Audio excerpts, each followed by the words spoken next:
Bien, on poursuit cette journée autour des questions de la décarbonation et de l'industrie, la réindustrialisation de la France. Transformons la France en région avec la Tribune, dans cette belle région sud. On va donc parler du Sud, terre d'innovation au service de la décarbonation, avec notamment l'exemple, on en a beaucoup parlé, du site de Fos-sur-Mer, où le président de la République n'ira peut-être pas demain, mais en tout cas pendant ces 3 jours à Marseille, on imagine bien que ça sera au cœur aussi de ses préoccupations parmi les nombreux sujets qu'il aura à traiter. Alors pour en parler, nous avons autour de nous nombreux acteurs industriels que j'ai le plaisir d'accueillir, à commencer par Raffaella Giardino, à côté de moi à droite. Vous êtes la directrice générale de Carbone. On va parler de Carbone dans quelques instants. À côté de vous, Olivier Bresson, vous êtes le directeur adjoint de GRDF Sud-Est, en charge de la région. Ensuite, Jean-Michel Diaz, au centre. Vous êtes le directeur de Provence-Alpes-Côte d'Azur de Total Énergie. À vos côtés, on est dans l'électricité avec Jacques Nicoli, le directeur général d'Enedis Provence-Alpes-Côte d'Azur. Et enfin, Nicolas Feiss, vous êtes responsable de sites industriels calcaires régionaux et trésorier de l'association Picto, qui s'occupe justement de la décarbonation du site de Fos. Peut-être, je vais vous proposer de prendre le micro en premier, parce que ça permettra peut-être d'avoir une vision globale, d'expliquer cette association Picto et ces dizaines de projets qui sont en train de naître sur le site de Fos-sur-Mer en matière de décarbonation. Oui, bonjour à tous. Donc je vais Parlez bien près du micro. Oui, alors tout d'abord un petit peu d'histoire pour l'association Picto. Il y a une dizaine d'années, il y a le ministère de l'Environnement qui a publié une directive incitant la création de PPRT, donc de plans de prévention de risques technologiques, visant à peu près 13 sites industriels en France, donc des gros sites industriels, comme on peut voir sur le port du Havre, Dunkerque, péage de Roussillon au sud de Lyon et Fos-sur-Mer. Et cette incitation à créer ces PPRT, c'était dans le but de maîtriser l'urbanisation autour des industries, et d'optimiser les plateformes industrielles importantes avec des risques Céveso pour éviter l'étalement des risques finalement et essayer de les concentrer sur ces plateformes déjà existantes. Donc à ce moment-là est arrivé aussi sur Fos certaines implantations qui ne se sont pas concrétisées et qui pouvaient être pénalisantes pour certains industriels. Donc en 2014, à l'initiative notamment de la direction de Kemwan, a été créée l'association Picto. Donc Picto, ça veut dire plateforme d'innovation industrielle Caban-Tonquin. Caban-Tonquin, c'est un quartier de la zone ouest. Donc pour rappeler le grand port maritime de Marseille, il y a 2 grandes zones. Les bassins est, qui sont ceux proches du centre-ville, avec les ferries, les croisiéristes et une part du fret maritime. Et les bassins ouest, donc qui sont à peu près à 50 km à ouest, à Fos et à Port-Saint-Louis. Donc dans cette zone, vous avez le site ArcelorMittal, mais vous avez aussi beaucoup d'autres industriels. Donc en fait, la plateforme, elle est située entre le site ArcelorMittal et le quai container, qui est plutôt sur la commune de Port-Saint-Louis. Donc ça représente à peu près une vingtaine d'industriels. Et des industriels qui, au départ, n'étaient pas faits forcément pour se rencontrer, parce qu'ils ne travaillent pas du tout sur les mêmes marchés. Donc le but, c'était de les rassembler pour échanger sur leurs risques, les maîtriser ensemble et pouvoir avoir une continuité de l'attractivité sur le territoire et éviter de geler du foncier par rapport à ces risques industriels. Voilà. Et alors aujourd'hui, à l'heure où on parle beaucoup d'industrie verte, le rôle, c'est quoi? C'est d'essayer d'insister l'ensemble de ces sites à se décarboner. Est-ce que vous avez une vision un peu d'ensemble sur cette injonction à décarboner l'ensemble des grands sites? Ça fait partie des 50 sites les plus polluants, je rappelle, qui ont été cités par Bercy. Oui, alors tout à fait. Une des missions de Picto, au-delà de cette gestion du plan de prévention des risques technologiques, était aussi d'animer plusieurs thèmes, d'animer plusieurs thèmes autour des industriels, dont notamment l'écologie industrielle et territoriale industrielle. Donc il y a déjà 3-4 ans, la notion de décarbonation est apparue dans l'association et a commencé à diffuser auprès des industriels cette notion. Et il y a à peu près 1 an, l'ADEME, au niveau national, a lancé un appel à projet qui a été dénommé ZIBA, qui est à la demande du gouvernement, donc Zone industrielle bas carbone. Et l'association Picto a œuvré pour que la zone de Fos et les industriels de Picto se positionnent sur cet appel à projet, qui en fait a abouti à un encadrement d'à peu près une vingtaine d'études pour un montant total de 8 millions d'euros, donc cofinancé à 50% par l'ADEME. Donc on a été lauréat avec Dunkerque. Il y a eu un lancement officiel qui a été fait début avril, et ça programme des études sur à peu près 2 ans. Donc on a un horizon à fin d'année prochaine pour avoir un rendu des études, pour pouvoir continuer ensuite et mettre vraiment des actions concrètes en œuvre chez tous les industriels. Voilà. Peut-être, merci beaucoup, on y reviendra évidemment avec quelques cas d'exemples comme celui de Carbone qui va s'installer sur place. Peut-être pour continuer avec vous, peut-être Jean-Michel Diaz, sur Total Énergie, donc Total Énergie avec un S. Je précise maintenant, vous êtes dans plusieurs projets de décarbonation et vous pourriez peut-être commencer par donner un peu le panorama de ce que fait Total Énergie dans la région. Il y a la raffinerie de la Mède qui est en train d'être transformée, enfin qui est transformée pour aller vers le biocarburant, et puis il y a l'électrification des usages avec l'arrivée de tout ce qui est les projets éoliennes, etc. Comment est-ce que vous voyez, vous, votre rôle dans la décarbonation de ce territoire? Alors quand on est sur un sujet comme celui d'aujourd'hui qui est Transformons la France, je pense qu'effectivement Total Énergie est un acteur important de l'accompagnement de la trajectoire carbone de la région Provence-Alpes-Côte d'Azur. Et effectivement, on a commencé la transformation industrielle en 2015 quand on a annoncé que notre raffinerie de pétrole allait devenir la première bioraffinerie française de taille mondiale, puisqu'on produit à la Mède une molécule qui s'appelle HVO pour huile végétale hydrotraitée. On en produit 500 000 tonnes, c'est la capacité de cette usine.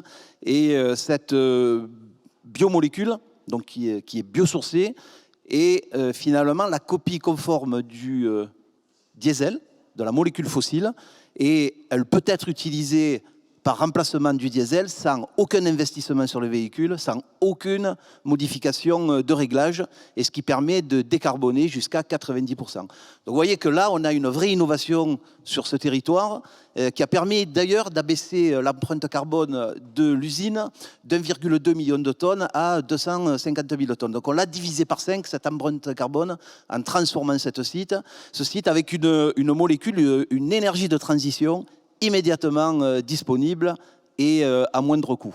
Donc ça, c'est une première action sur ce site.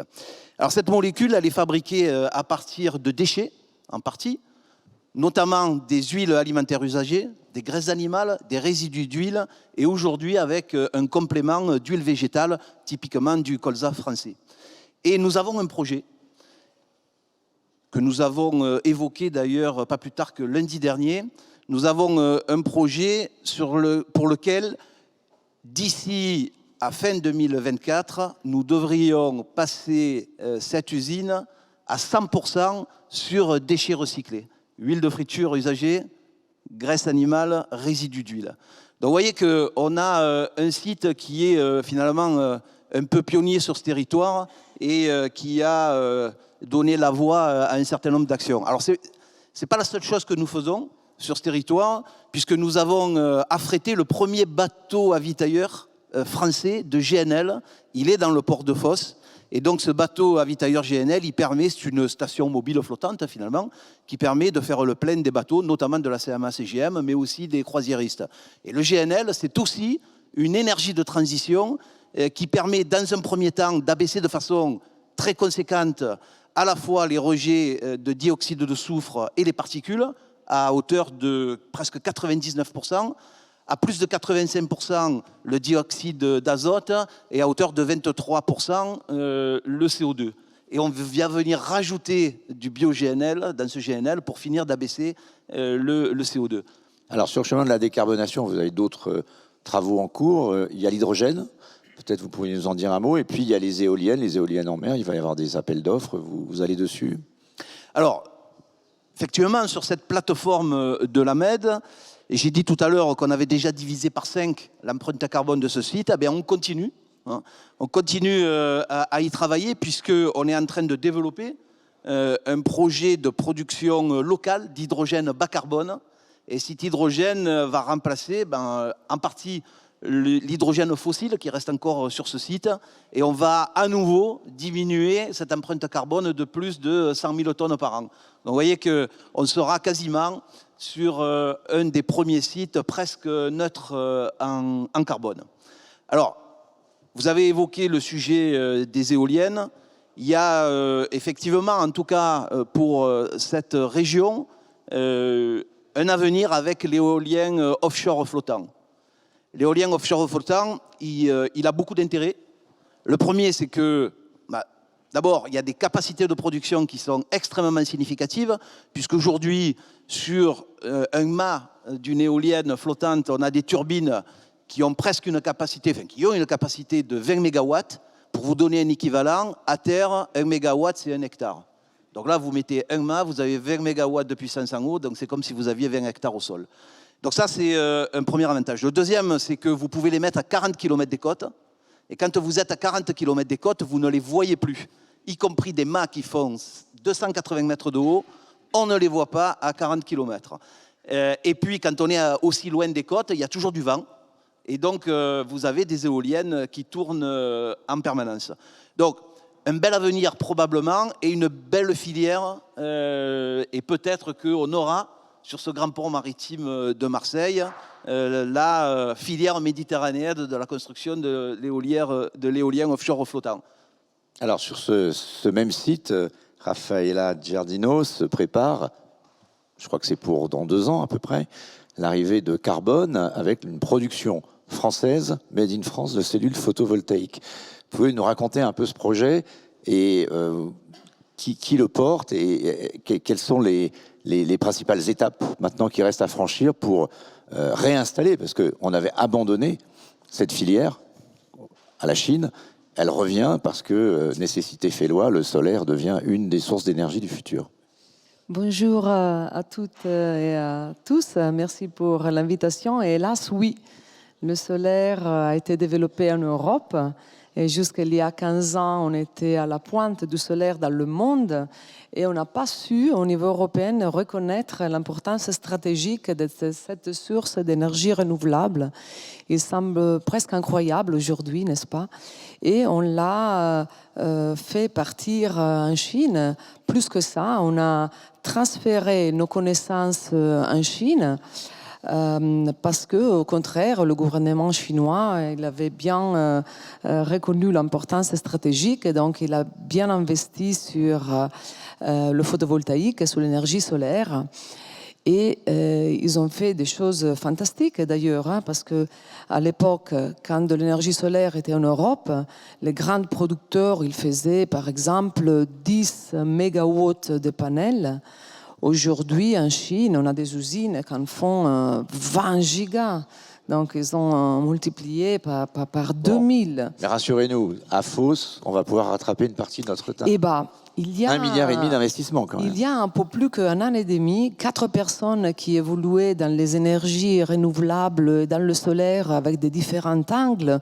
Donc un développeur qui fait toujours des centrales photovoltaïques en France, un équipementier, un des très peu équipementiers qui ont réussi à survivre à la crise du solaire qui est parti et qui est encore en France, est basé à Grenoble et à Montpellier. Et le responsable du syndicat solaire européen et un autre entrepreneur dans les onduleurs en Europe, ils se sont mis ensemble. Donc c'était novembre 2021. Ils ont dit le solaire et les énergies renouvelables, ils augmentent beaucoup. Il faut absolument qu'on le reporte en Europe. Et pas seulement la production de panneaux, mais la filière entière. C'est une filière énorme qui va des équipementiers, de raw material, du verre, de l'aluminium, de la pâte d'argent et du silicium. Donc en fait, c'est une gigafactory de cellules photovoltaïques. Pourquoi gigafactory? Parce qu'on se doit d'être compétitif autant qu'on puisse le faire par rapport aux Chinois. Donc, il faut des économies d'échelle importantes. On sera juste énorme. On produira 22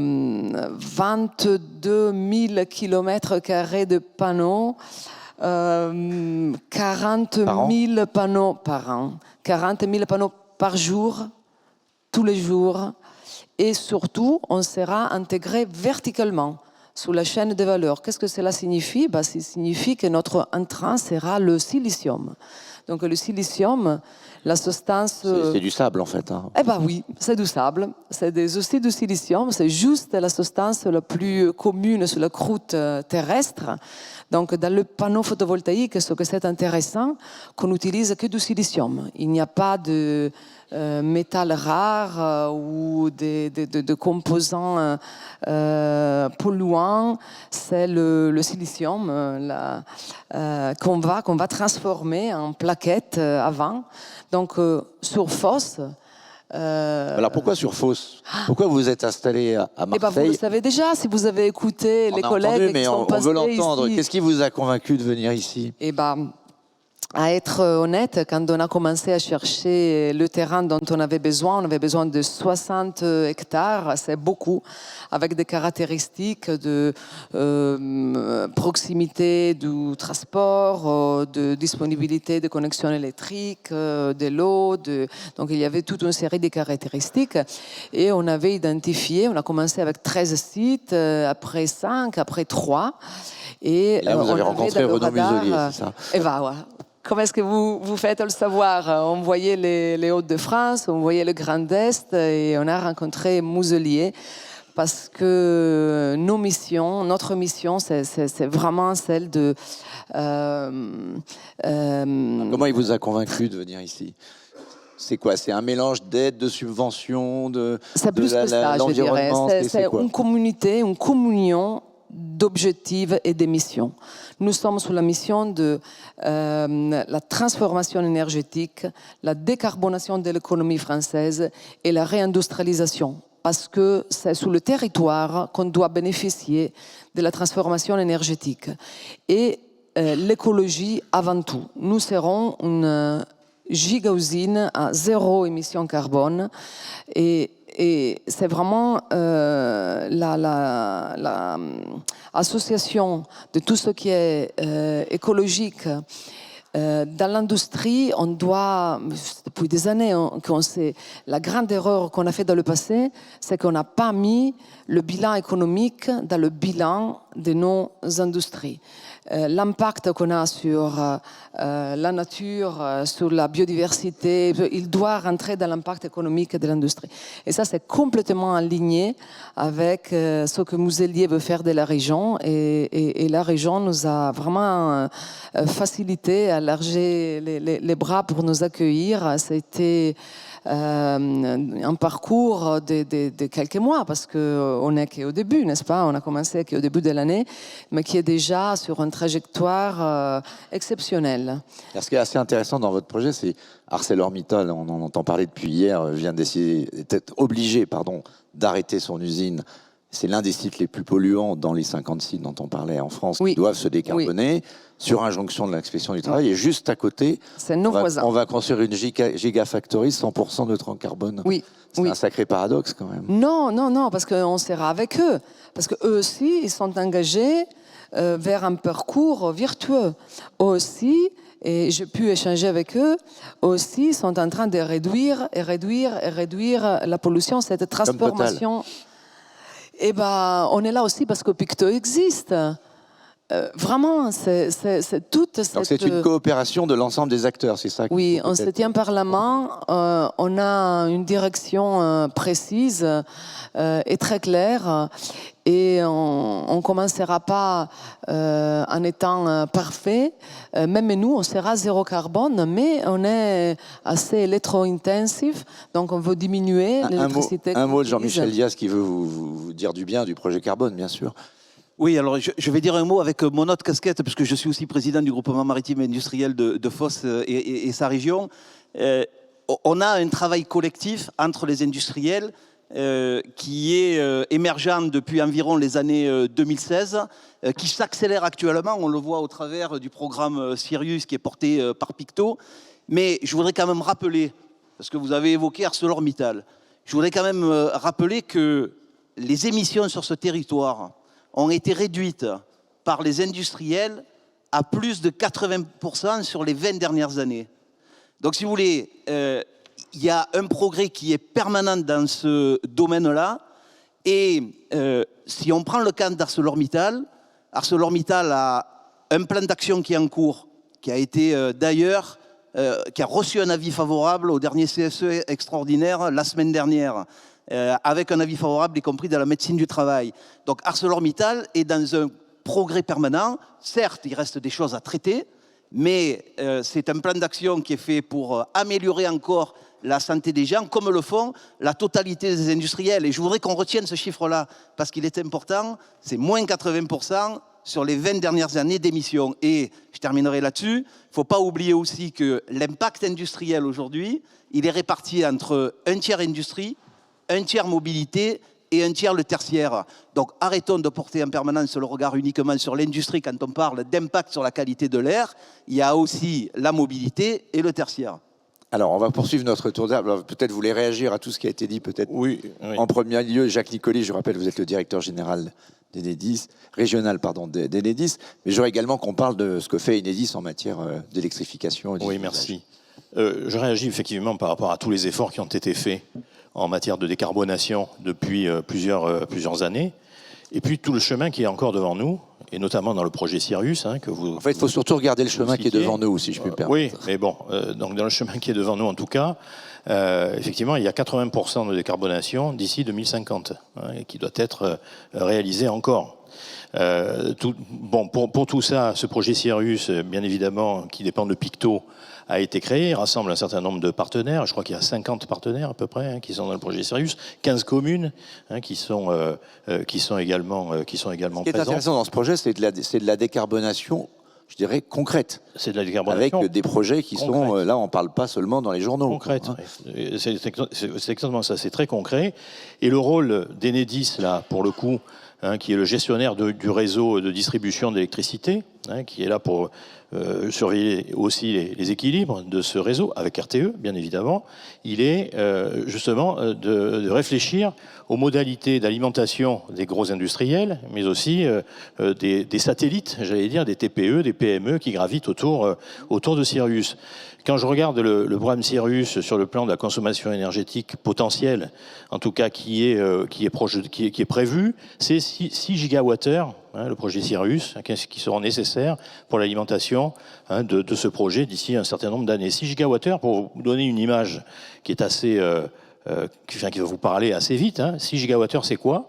6 gigawattheures, c'est la consommation de la région Provence-Alpes-Côte d'Azur aujourd'hui.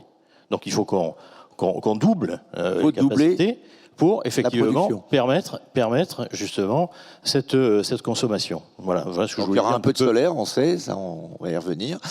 Et pas que, un peu d'éolien. Et là, le rôle, alors il y a le rôle d'RTE, je ne suis pas RTE, mais je ne vais pas parler pour eux.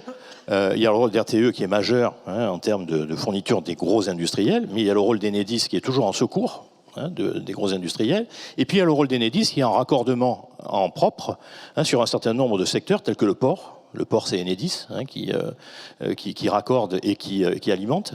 Airbus, c'est Enedis qui raccorde et qui alimente. L'aéroport de Marignane, c'est Enedis qui raccorde et qui alimente. Donc on a un certain nombre de projets, là aussi, de développement d'Airbus, de l'aéroport de Marignane, également sur les énergies renouvelables avec l'implantation de photovoltaïques, des ombrières, mais aussi des panneaux photovoltaïques en bordure des aérodromes, voire le raccordement des avions dans les parkings, comme on a pu le faire sur les navires avec le port de Marseille. C'est la première convention qui a été signée sur le port avec la région sud, d'ailleurs, à nécessité, effectivement, qu'on amène de la puissance pour 60 mégawatts. Je ne vous parle pas, mais grosso modo, c'est une ville de 60 000 habitants pour raccorder les navires à quai afin de dépolluer cette partie de la... Une des inquiétudes dans ce monde futur totalement électrifié, où effectivement, vous l'avez dit, il va falloir en gros 2 fois plus qu'avant de capacité, c'est un risque de blackout, c'est un risque qu'il y ait une panne. Donc il y a 2 leviers, il y a le levier de la production, et puis il y a le levier de ce qu'on appelle la sobriété, les économies, l'optimisation, l'efficacité énergétique. Effectivement, il y a Comment est-ce que vous pouvez, programmer, anticiper ces risques et éviter effectivement qu'un jour on ait une grande panne? Sur la sobriété, c'est le développement des usages, c'est le développement des flexibilités, c'est le développement d'un certain nombre d'outils qui permettent effectivement de faire des économies, de faire un équilibrage des réseaux. Je rappelle aussi que Linky est un outil important pour équilibrer les consommations. Vert, le petit boîtier vert, qui est un élément important pour équilibrer les consommations et faire en sorte de passer certaines pointes sans que les consommateurs n'y voient rien en termes de qualité de la fourniture d'énergie qui arrive jusque chez eux. Et puis il y a aussi les investissements qu'on va apporter sur le réseau. Pour Enedis en Provence-Alpes-Côte d'Azur, c'est combien en région sud, c'est 360 millions d'euros par an. Et ça ne cesse d'augmenter. Pendant combien de temps encore? Pendant encore une vingtaine d'années.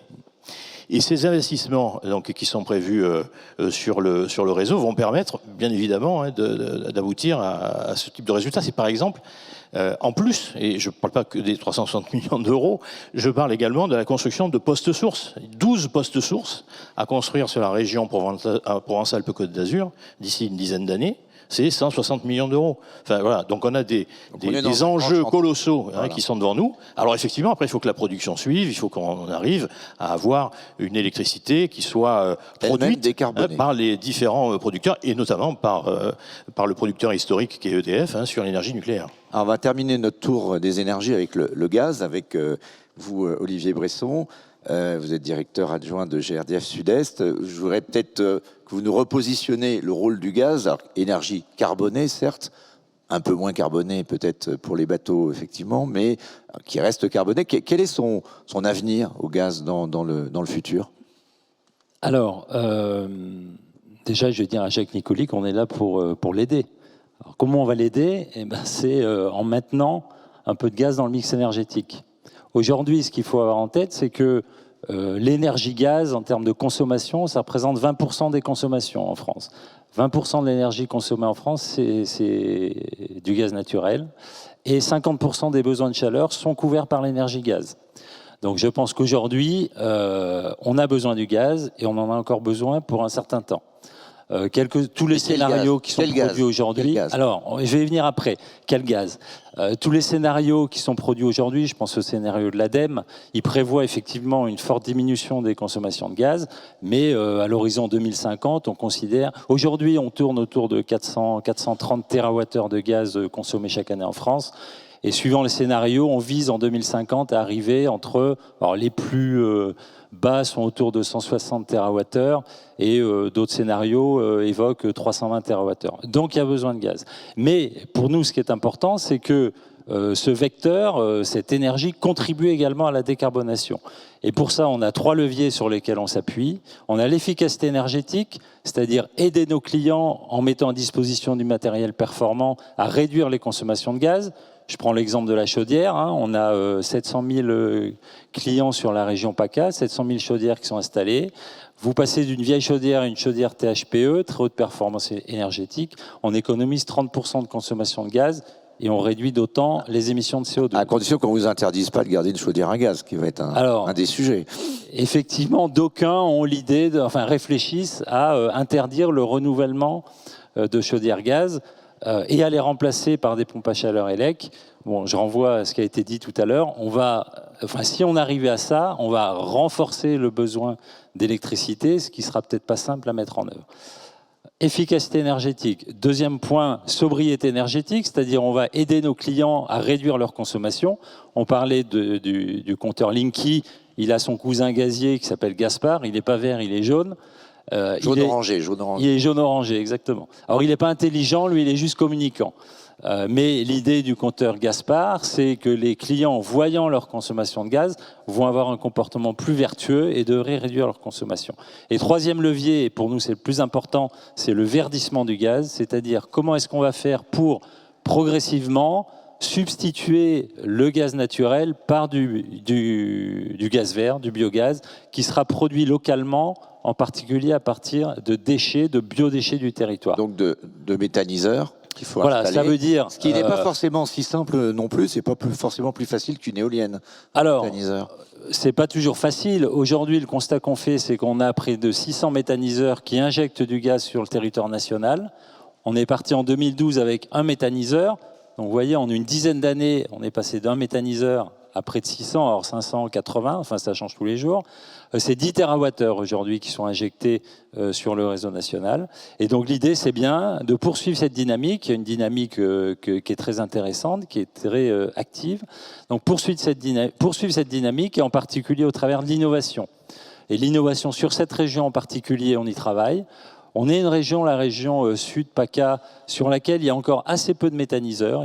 C'est vrai que la méthanisation est assez peu développée par rapport à d'autres régions. Mais on est une région sur laquelle il y a chaque année 2 millions de tonnes de déchets fermenticibles, déchets méthanisables. Donc 2 millions de tonnes. Donc le sujet, c'est comment est-ce qu'on va faire pour utiliser ces biodéchets, utiliser ces déchets méthanisables pour produire du biogaz. Alors, une partie produira aussi des biocarburants, mais l'idée, c'est bien de travailler à ça. Et qu'est-ce qu'on fait? Eh bien, on travaille avec les acteurs du territoire pour voir comment on va valoriser les biodéchets. Je prends un exemple. Dans les Alpes-Maritimes, on travaille avec Prodarome, qui est le syndicat des producteurs de parfums, qui ont dans leur process un déchet qu'on appelle les drèches. Eh bien, on va voir comment est-ce qu'avec ces drèches, on va pouvoir produire du biogaz. On travaille avec les vignerons de la Sainte-Victoire pour voir avec eux dans quelle mesure on pourrait mettre des cultures, enfin des couverts végétaux entre les rangs de vignes, et avec ces couverts végétaux, produire du biogaz. Voilà, donc il y a pas mal d'innovations qui sont en cours de réflexion sur la région, pour aussi sur cette région produire un gaz renouvelable. Et on est tout à fait ravis que la région sud soit moteur et nous encourage dans ce développement de la méthanisation. Alors vous avez interpellé Jacques Nicoli qui voulait répondre peut-être tout de suite, puis après on écoute. Oui, c'est surtout réagir. Hein. Je suis absolument d'accord avec ce qui vient d'être dit. De toute façon, à terme, c'est vous qui allez gagner, vous savez. Hein. Oui, mais on n'est pas dans une bataille. L'électrique on qui est gagnera, dans un intérêt collectif. On sera zéro carbone. Voilà, mais on est dans un intérêt collectif pour arriver à décarboner autant que faire se peut la France. Et la région. Et puis, concernant Enedis, nous, si vous voulez, on est facilitateurs de la transition écologique. Hein, on n'a rien forcément à vendre, mais on a à permettre qu'il y ait un certain nombre d'expériences qui puissent se mettre en œuvre, qui puissent se réaliser, des raccordements qui puissent se faire dans les meilleures conditions possibles. Mais ce que je voulais dire, en fait, c'est que cette histoire de la décarbonation, en fait, c'est la somme d'une agrégation de petites actions qui, les unes avec les autres, font masse. C'est comme une boule de neige là, hein, qui s'amoncelle et qui grossit. Partout des petites actions. Alors il y en a dans le gaz, il y en a dans l'électricité. Enfin, j'avais pendant que vous parliez là, j'avais par exemple en tête ce que nous faisons pour les JO.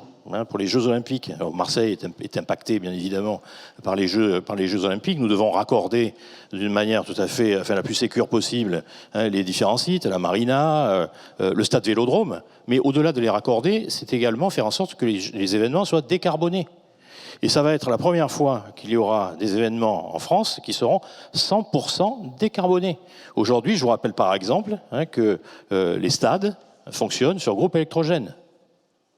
Demain, avec le raccordement qui sera fait, et qui est fait d'ailleurs, qui est en train d'être mis en place par Enedis, ce ne sera plus forcément le cas.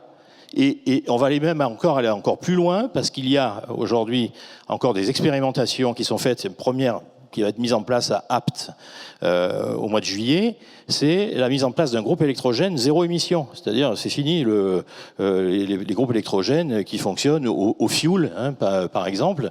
Si je prends un événement sportif, non mais c'est assez marrant de le regarder ça, si je prends un événement sportif, un match de foot, c'est 4000 litres de fioul pour un match. Donc l'empreinte carbone de l'OM, c'est pas terrible. C'est 12 trajets Paris-Marseille, c'est 70 trajets, pardon, Paris-Marseille en voiture. Voilà. Donc pensez-y quand vous achetez vos billets. Voilà, tout ça, voilà, mais tout ça mis bout à bout, effectivement, va contribuer. Il faut décarboner également le sport. Jean-Michel Diaz. C'est l'objectif. Oui, alors en disant qu'il faut également décarboner le sport, ça tombe bien puisque on fournit au groupe électrogène du stade Orange Vélodrome la molécule qu'on produit à la MED. Donc on a des groupes. Donc c'est déjà un mieux. Sur la décarbonation. Non, mais je pense que ce qui a été dit, c'est que pour décarboner, il faut être multi-énergie. C'est ça qu'on vient d'évoquer. C'est absolument essentiel. Bon, on a parlé du biogaz. Le biogaz, les biométhaniseurs donnent aussi une autre voie de développement, puisque un biométhaniseur, il produit du CO2 biogénique, et le CO2 biogénique, il est réutilisable demain avec de l'hydrogène pour fabriquer les carburants de synthèse pour l'aviation. Alors j'allais justement en parler, parce qu'on parle beaucoup des carburants de synthèse pour l'aviation, et les Allemands aussi pour l'industrie automobile parfois. Est-ce que vous y croyez vraiment? Est-ce que c'est une filière qui va se développer? Alors, là, Ça reste un peu hypothétique, lointain pour l'instant. alors, il y a deux choses. Et puis l'équation économique ne semble pas certaine. La solution actuelle pour l'aviation, ce sont les biocarburants. Pour les longs courriers notamment, il n'y a pas d'autre solution technologique possible. C'est pour ça que j'évoquais tout à l'heure le fait qu'on a ce projet en 2024 de passer la MED en 100% déchets. Enfin, c'est quand même extraordinaire, on va avoir une usine qui ne va traiter que des déchets. Et l'intérêt, c'est que la biomolécule qu'on fait à la Il n'y MED... aura plus une goutte de pétrole. Non, le pétrole, il y en a déjà plus depuis longtemps à la MED. Il n'y aura plus d'huile végétale, le colza typiquement. Donc c'est ça le projet. Mais quand on fait ça, l'intérêt, c'est que la molécule qu'on produit à la MED, c'est la seule qui peut être utilisée comme carburant aérien. Demain, il y aura aussi Grand Puy, mais donc cette molécule, elle a donc cet avantage d'aller décarboner le monde de l'aérien. Et on a quand même un grand aéroport qui n'est pas loin de ce lieu. Et vous savez que l'objectif de l'aviation, c'est d'incorporer 6% de ces biomolécules à l'horizon 2030.